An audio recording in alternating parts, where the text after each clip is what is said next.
Halo teman-teman ATL Indonesia. Kali ini kita membahas mengenai rotor atau kuvet majemuk, yang mana rotor ini saya ambil dari gudang, rotor yang masih dibungkus. Ya lumayan lah, harga rotor itu hampir 1 juta harganya, satu buahnya. Ini masih dalam satu rak. Untuk alat kimia analyzer atau alat otomatis kimia random access. Jadi rotor ini dia berbentuk lingkaran membulat dengan banyak lubang. Lubangnya kurang lebih 120 lubang untuk pengukuran.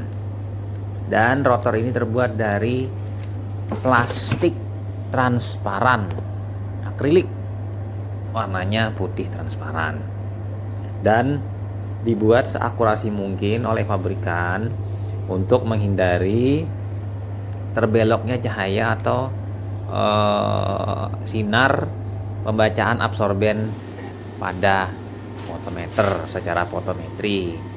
Nah, kita pindah. Ini rotor yang bekas yang dicuci ulang, tadi yang masih baru ini yang dicuci ulang. Nah, yang bekas ini nanti saya ambil satu untuk kita review, lihat fisiknya secara detail.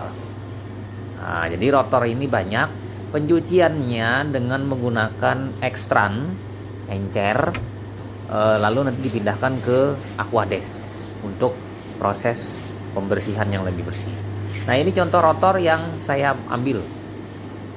Jadi wujud rotor itu dia mirip seperti roda, melingkar, kemudian bagian tengahnya ada lubangnya, kemudian bagian pusatnya itu ada tempat untuk mengencangkan bautnya dan tempat memegangnya. Ada bagian tempat memegangnya, ada yang bagian yang besar dan kecil untuk lubang dipasang di alat fotometer kimia analyzer sehingga tidak tertukar posisinya.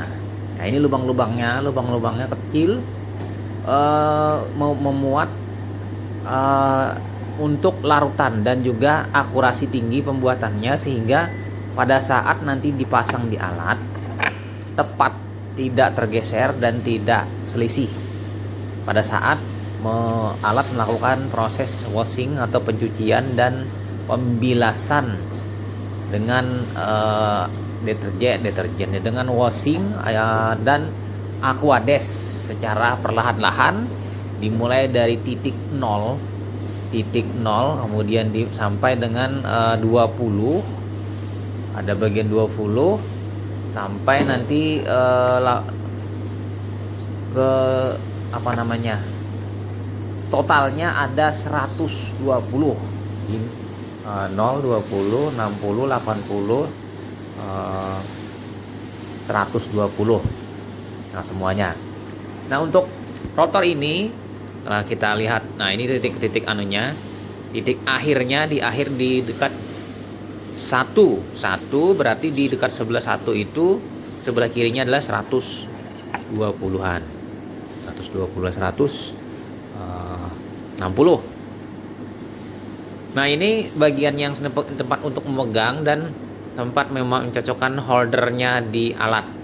Nanti kita perlihatkan sekilas penempatannya nanti di wilayah alat kimia analyzer untuk rotor ini. Nah, saya bawa ini untuk posisi atas, posisi bawahnya.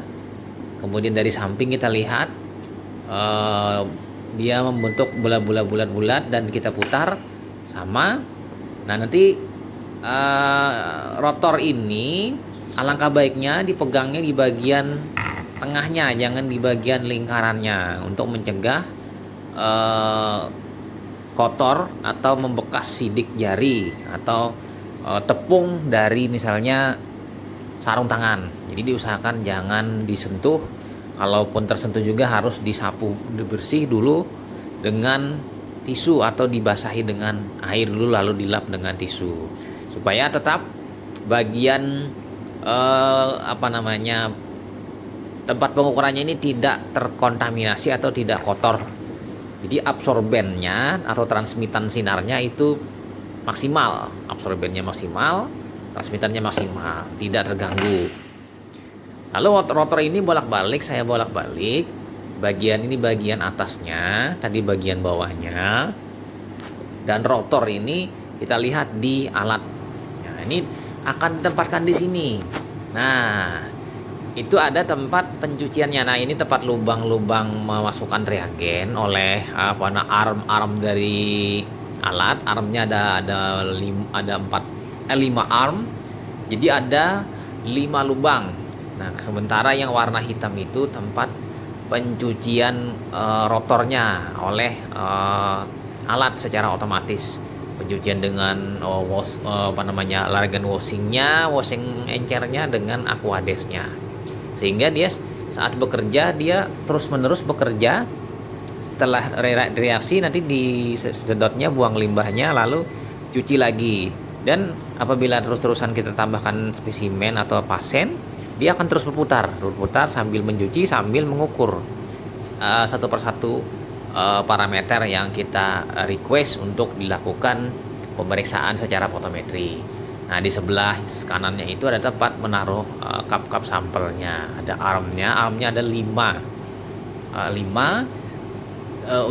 ada yang untuk mengambil reagen, ada yang untuk mencuci, ada yang untuk menghomogenkan, ada juga untuk mengambil dan mencampur. Di arm-armnya ini masing-masing mempunyai tugas-tugas yang berbeda. Dan semakin banyak parameter yang diperiksa, maka armnya semakin banyak dipakai. Nah, ini contoh di displaynya kita bisa melihat di pulse, kemudian change reaction rotor. Apabila kita ingin mengganti rotor, kita tinggal klik panah ke atas, maka naik tutup pencucinya naik. Setelah pencucinya naik, lalu kita angkat tutupnya. Setelah angkat tutupnya, buka penguncinya, ganti rotor yang lama, pasang rotor yang baru, lalu kencangkan, tutup kembali, nanti tekan lagi yang lain, nanti akan menutup. Nah, ini kita lihat lagi rotor ini pada prinsipnya kalau di alat ada masa pemakaiannya. Jadi tidak bisa dipakai terus-menerus. Alat menghitungnya, sehingga rotor ini apabila sudah ditolak alat akan memberitahu bahwa minta ganti rotor, supaya rotornya diganti dengan yang baru. Nah, ini di displaynya rotornya kita bisa melihat di situ nomor 1, nomor 20, kemudian nomor 40, 60, 80, ada 100. Nah, di dekat 1 itu adalah 120. Jadi totalnya dalam satu rotor itu ada 120 lubang untuk melakukan pengukuran. Jadi kalau misalnya kita mereaksikannya, artinya kita kesempatan bisa sampai 120 pengukuran atau 20 spesimen. Oke, teman-teman, itu mengenai rotor. Semoga penjelasan yang singkat ini teman-teman mengetahui apa sih itu rotor. Rotor itu adalah kuvet majemuk untuk alat auto analyzer atau kimia analyzer. Semoga bermanfaat. Sampai jumpa di video selanjutnya. Bye.